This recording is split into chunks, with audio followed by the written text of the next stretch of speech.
당시는요 굉장한 의미가 있습니다. 그 당시 나병은 하나님의 저주의 결과이죠. 우리 너무 잘 알고 있잖아요. 나병 환자는 하나님의 저주를 받은 자들이다. 그래서 사람들은요 이 나병 환자들을 산송장 취급했어요. 사람으로 취급도 안 했죠. 하나님의 저주를 받은 사람이니까. 그래서 이런 사람들은 이 공동체로부터 사회적인 공동체, 믿음의 공동체, 하나님의 공동체로부터 따로 소외당했어요.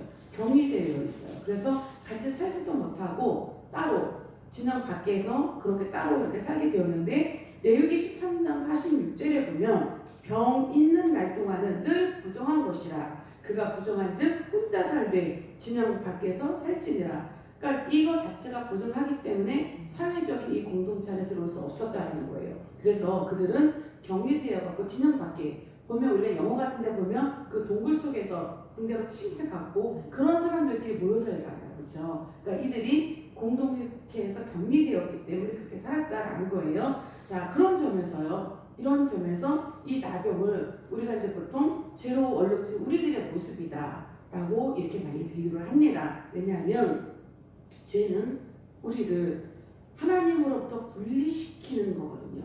분리시키는 그런 원인이 된다는 거예요. 이 나병이 그런 믿음의 공동체로부터 분리시켜서 따로 그렇게 저주받은 삶을 사는 것처럼 죄는 우리를 하나님으로부터 분리시켜서 그렇게 저주받은 삶을 살게 한다. 그래서 아담과 하와가 죄로 인해서 하나님께 분리되어서 저주받은 이 땅에서 살게 되었다는 것이거든요. 그거 마찬가지라는 것입니다. 자, 그 점에서 나병을 치유하는 것. 왜 예수님께서 나병을 먼저 치유하셨는가? 자, 그거는 우리의 인생이 나병처럼 소망 없고 죄로 인해서 하나님 앞에 나아갈 수 없는 그런 우리에게 예수님께서 찾아오셔서 우리가 회복시켜주는 하나님께 나아갈 수 있도록 만드는 그런 목적을 가지고 오셨다는 것을 알게 해주시는 것입니다. 자, 그 당시에 보면요 분명히 이 나병 환자는 산소망이 없는 사람이다, 부정하다라고 말씀하고 있었습니다. 그래서 어느 누구도 나병 환자에게 다가가지 않았어요. 정말 그들이야말로 치유받아야 되는 사람들이잖아요. 그렇죠? 그런데 어느 누구도 나병 환자에게 다가가지 못했어요. 왜냐하면 그 손을 대는 것조차, 다가가는 것조차 그 사람도 부정하게 되는 거예요. 정결법에 의해서 이 나병 환자는 무조건 부정, 그런데 함께 옆에 가는 사람도 부정, 이렇게 여겼다는 거죠. 그러니까 어느 누구도 이 나병 환자에게 가지 않았다. 그러면 결국 이 사람들은 어떤 거예요? 완전히 버려졌다는 거예요. 완전히 버려져서 이 사람들은 그냥 정말 감각이 없잖아요. 감각이 없기 때문에 눌려도 이게 눌리는지 고통이 없는 거예요.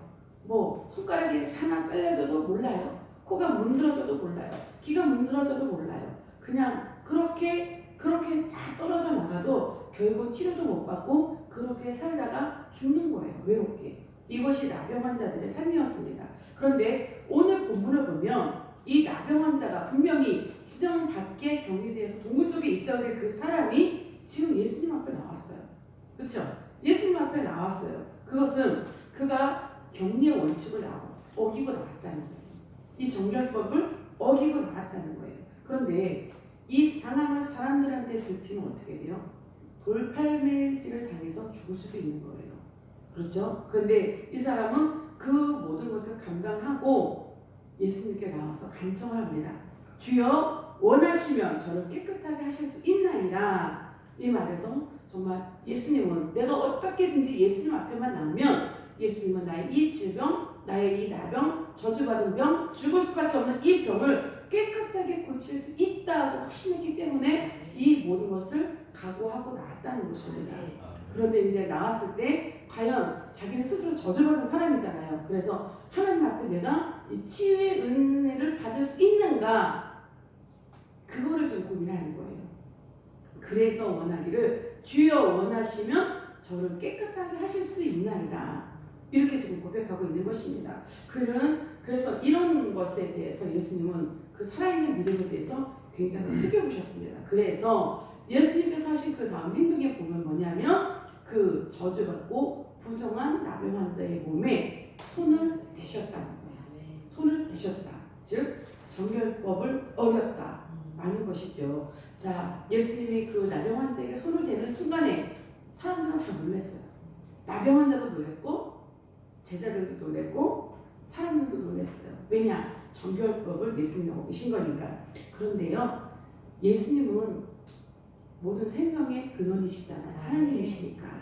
그렇죠? 모든 병에 이 치유할 수 있는 근원이 되시는 분입니다.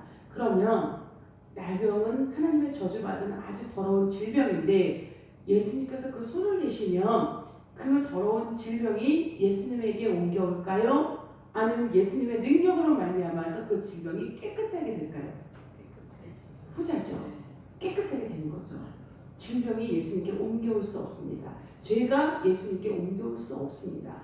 그래서 예수님께서 손을 대시는 순간 나을 수밖에 없는, 그래서 그 질병이 깨끗해질 수밖에 없는 거다라는 것이에요. 그래서 예수님께서 말씀하시기를 내가 원하노니 깨끗함을 받으라.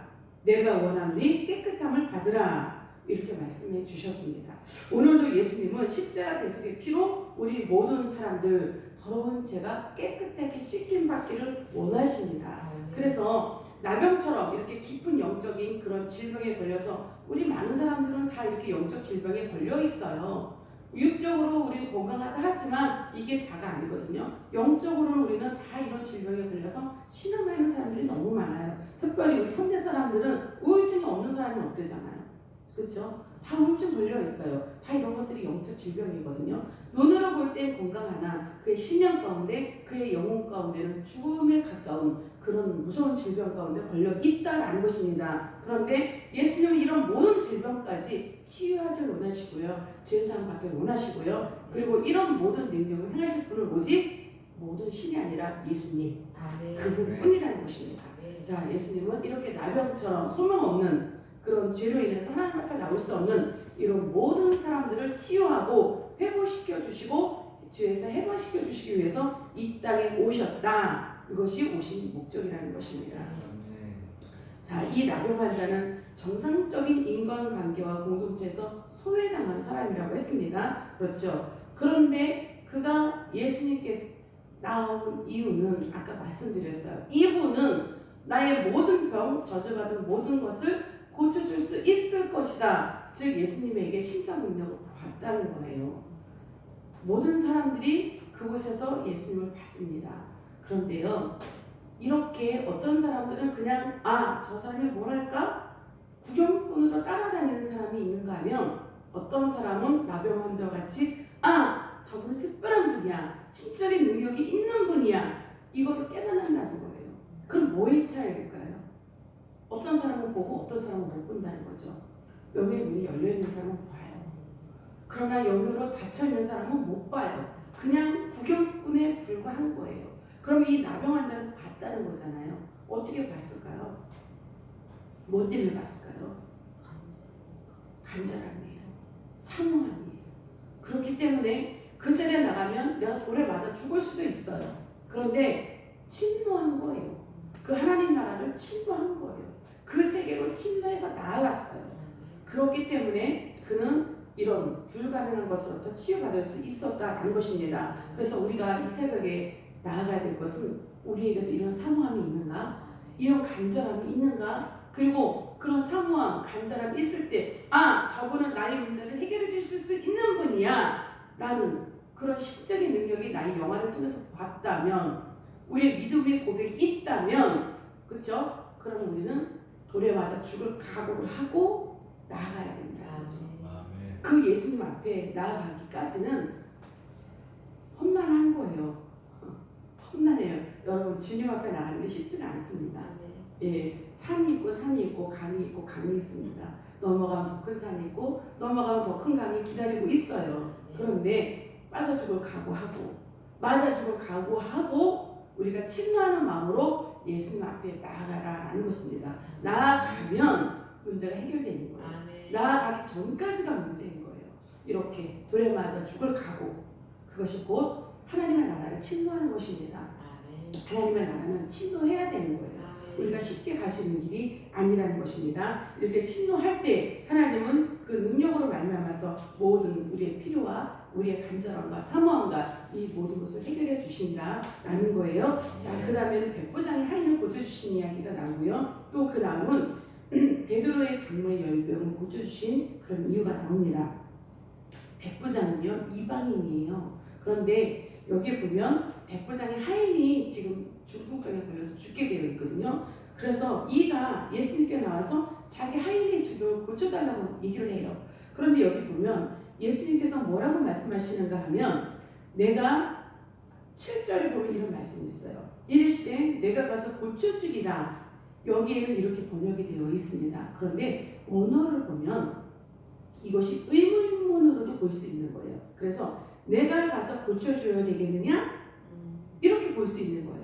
예수님께서 그 수로보니게 여인이 예수님께 나와서 이 수로보니게 여인이 이방 여인이거든요. 나와서 내 딸의 귀신 들린 것을 고쳐주십시오 라고 간절히 기도했을 때 구했을 때 예수님께서 뭐라고 얘기하시는가 하면 나는 내 집에 잃은 양들에게만 보냄을 받았다 이렇게 얘기하시잖아요. 그러면서 내가 개에게 떡을 줄 수 없다 이런 식으로 말씀하시거든요. 그와 마찬가지라면 이 백부장도 이방인이기 때문에 고쳐줄 수 없어요. 안 고쳐주셔야 되는 거죠. 그렇죠? 그런 상황이에요. 그래서 내가 가서 고쳐줘야 되겠느냐라고 의문을 하신 거라는 거죠. 그런데 어때요? 백부장은 당연하듯이 고쳐주실 것을 믿고 확신하면서 더 나아가서 말씀으로만 하옵소서 이런 믿음으로 고백한 거거든요. 말씀으로만 하옵소서. 어떻게 내 집에 갈 수 있겠습니까? 말씀으로만 하옵소서. 그래도 내 아이는 고침을 받을 것입니다 라는 확실한 믿음이 있다는 거예요. 그렇기 때문에 예수님은 그의 믿음을 크게 보셨고 그 즉시로 예수님이 말씀하신 그 즉시로 그 하인의 중풍병은 고침을 받았습니다. 그리고 뒤에 보면 베드로의 집에 들어갔을 때 그 장모가 열병으로 누워 있었죠. 그때는요 예수님께서 고쳐주리라 내가 어떻게 하라 전혀 말씀하지 않으셨어요. 단지 손을 대셨을 때 열이 내렸어요. 그리고 이 여인은 어떻게 했을까요? 바로 즉시 일어나서 예수님을 섬겼습니다. 즉 구원받은 우리가 해야 될 것은 예수님을 섬기는 일이다. 그 즉시로 예수님을 섬겨야 되는 일이다 하는 것입니다. 그래서 우리의 삶에서 우리는 이런 믿음의 고백이 정말 필요하다. 확실한 믿음의 고백, 그분은 나의 것을 해결해 주실 수 있다는 확실한 고백, 믿음의 고백, 그리고 고백뿐만 아니라 이것을 믿음으로 행위로 표현했을 때 하나님은 그 믿음을 살아있는 믿음이다. 그 행위는 어떤 믿음, 어떤 행위? 맞아 죽을 각오가 된 행위. 그런 것을 하나님 앞에 나갔을 때 예수님은 반드시 문제를 해결해 주시고 영적으로 육적으로 걸린 질병, 죽을 수밖에 없는 저주의 질병 온전하게 깨끗하게 해주시는 분이다라는 것입니다. 그래서 오늘 이 새벽에도 이 사모함과 갈급함과 간절함과 이것이 있다면 침노하십시오. 이 침노의 믿음으로 나아갈 때 하나님은 문제 가운데 승리하게 하시는 그런 주님이신 줄 믿습니다. 그 주님을 만나서 승리할 수 있는 우리 모두가 되시기를 예수님의 이름으로 축복합니다. 아멘. 기도하겠습니다.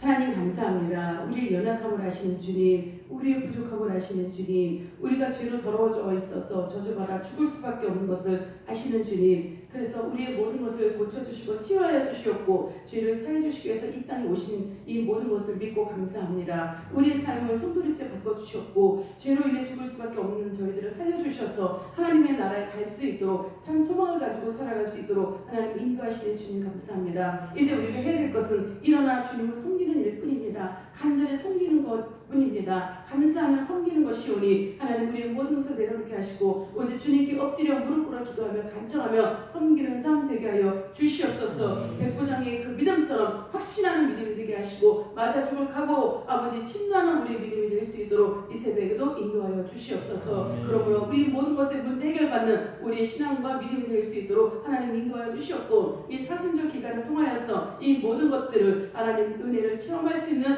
경험할 수 있는 기간 될 수 있도록 하나님 역사하여 주시옵소서. 감사하며 예수님의 이름으로 기도합니다. 아멘. 주여 나의